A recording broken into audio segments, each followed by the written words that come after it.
morning mga kamotokab. Dito ako ngayon sa Sinacaba, Misamis Occidental. Biyahe tayo ngayong araw ay linggo.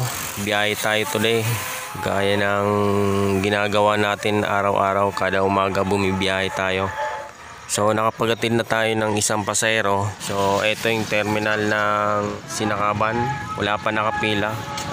Hindi muna tayo pipila, ikot-ikot muna tayo para makahanap ng pasahero. Yung mga pasahero kasi hindi nanenerminal. Sa totoo lang, bira yung mga nanenerminal. Nanenerminal yung mga may karga, tulad ng mga nag-grocery, may mga mabigat na karga. So kadalasang mga pasahero naghihintay sa mga kanto-kanto. So biyahe muna ako.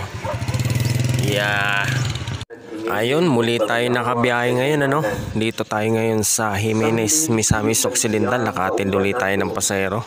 Simbahan ulit.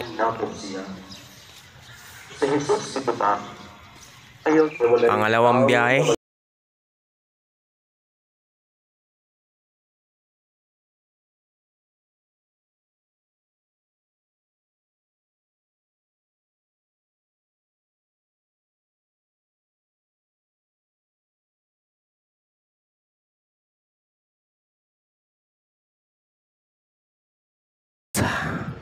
Ito yung Jimenez Public Market. Ito Jimenez Terminal.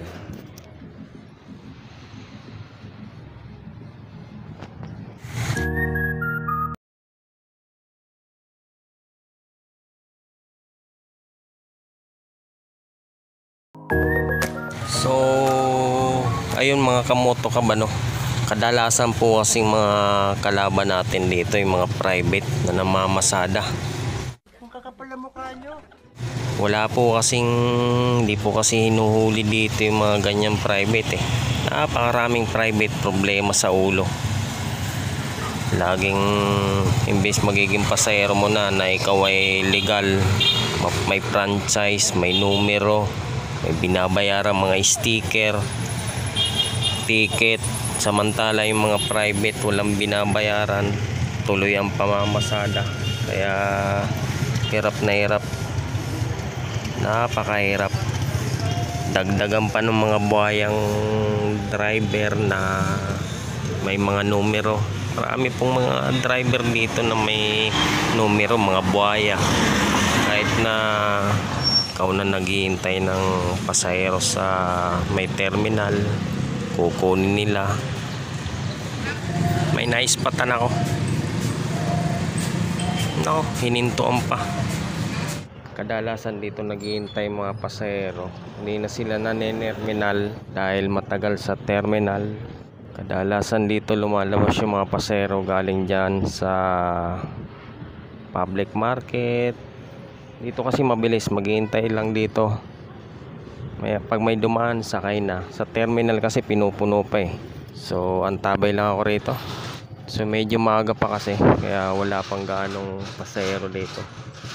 Kadalasan kasi nasa simbahan pa yung mga tao. Paglabas ng simbahan niya, marami ng pasahero. Ayun, maganda-ganda yung biyahe natin ngayong linggo na to.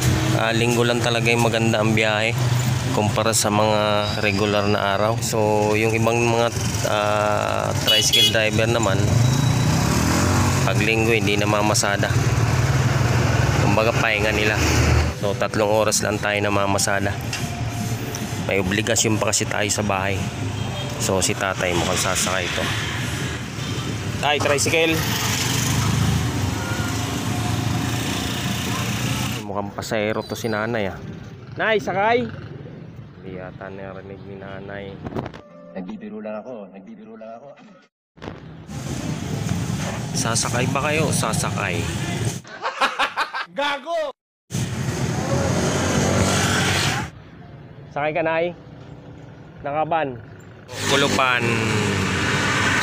Mag-uuras sana ako rito, kaya lang may pasahero.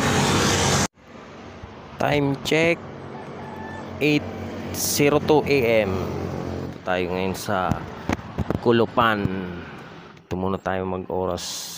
Medyo maganda-ganda yung biyahe natin ngayon, Kada drop off kasi natin nagkakakuha tayo ng pasahero. Jimenez to Tapos sinakaban 20 minutes kung wala tayong makukuha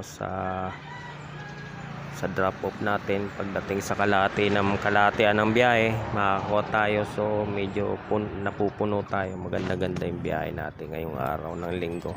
Pag linggo talaga maganda ang biyahe. Sakay! Magkano ba tayo?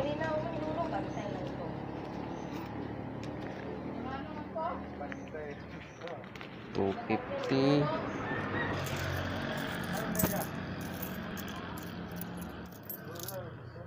$400. Ayan, may pasahero naman tayo. Ay, binigay ko na lang kay tata yung biyahe kasi gagarahin na rin ako. So ayun mga kamoto, dito ko na lang po muna tatapusin ang aking video. Gagarahin na ako. Ingat po ang lahat. Hanggang sa muli. Ride safe po sa ating lahat sa mga bumibiyahe.